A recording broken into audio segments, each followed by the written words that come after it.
الحمد لله رب العالمين والصلاة والسلام على سيدنا محمد أفضل الذاكرين وسيد الشاكرين وإمام المرسلين وخاتم النبيين وعلى آله وصحبه أجمعين ومن سلك طريقهم إلا يوم الدين. أعوذ بالله من الشيطان الرجيم. بسم الله الرحمن الرحيم. رب اشرح لي صدري ويسر لي أمري واحلل عقدة من لساني يفقهوا قولي. امین به برگزایم د یو بل ویډیو چمتو کولو لپاره ستاسو په چوپړ کې یم. اوسنۍ ویډیو چې د او اس یا اپریټینګ سیستم په اړه د چمتو کولو په درشل کې ده، تاسو ته د ګڼو اپریټینګ سیستمونو په اړه لاندې جامع او هر اړخیز معلومات درکوي. امید ده چې ویډیو شروع نه تر پایه پورې وګورئ او خپل معلومات د او اس یا اپریټینګ سیستم په اړه پیاوړي کړئ.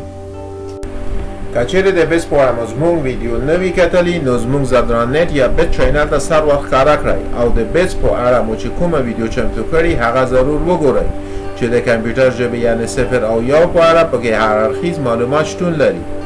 او د او اس په اړه ویډیو جوړول ځکه اړین بولم چې موږ هر وخت له ډول ډول موبایلونو او کمپیوټرونو سره کار لرو، لیکن بنسټیز آشنایي نه لرو. په دې معنا چې څه ناڅه موږ باید په دې پوه شو چې او اس څه ته وایي. نو د دې او نورو معلوماتو لپاره دغه ویډیو تر پایه وګورئ. اوس چې موږ په دې پوهیږو چې کمپیوټر په انګلیسي، روسي، چینایي، دري یا پښتو ژبو خبرې نه کوي او نه هم په فرانسوي یا کومه بله ژبه، بلکې کمپیوټر یوازې په 0 او 1 باندې خبرې کوي او همدا ژبه د کمپیوټر ده. ځکه خو موږ په مستقیمه توګه له کمپیوټر سره خبرې اترې نشو کولی. د همدغه دلیل پر استناد اپریټینګ سیستم خبره رامنځته کیږي. او اس یا اپریټینګ سیستم یو پروګرام شوی سافټویر ده چې تاسو ته ورتیا اجازه درکوي چې خپل کمپیوټر سره په خبرو اترو کې شئ. په دې معنا چې او اس یا اپریټینګ سیستم ستاسو او د کمپیوټر ترمنځ د انټرمیډري یا منځګړي په توګه عمل کوي. او پر دې سربیره او اس هغه پروګرام دی چې نور ټول موجود پروګرامونه په کمپیوټر کې تنظیم او کنټرولوي. چې یو مکمل د کمپیوټر سیستم له دوارو برخو یعنی سافټویر او هارډویر څخه جوړیږي، چې سافټویر شامل د اپریټینګ سیستم او اپلیکیشن پروګرامونو لکه ورد، اکسل، فوټوشاپ، اکسس، ویب براوزر او نورو کیږي. او هارډویر یا هغه برخه چې د کمپیوټر فزیکی جوړښت رامنځته کوي شامل د کیس، پاور سپلای، مادربورد، سی پی یو، رام، هارد ډرایو، ګرافیک کارت او ځینې نور دي.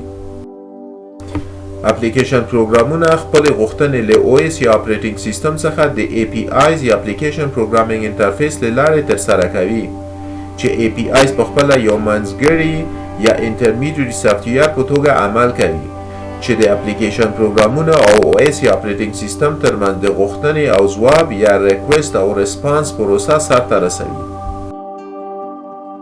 د کمپیوټر استعمالونکي یا یوزر له او اس یا اپریټینګ سیستم سره د کمانډ لاین او جی یو آی یا ګرافیکل یوزر انټرفیس له لارې په خبرې اترې کوي، چې دا مکالمه یا خبرې اترې له کیبورډ، ماوس یا ټچ سیستم له لارې ترسره کیږي.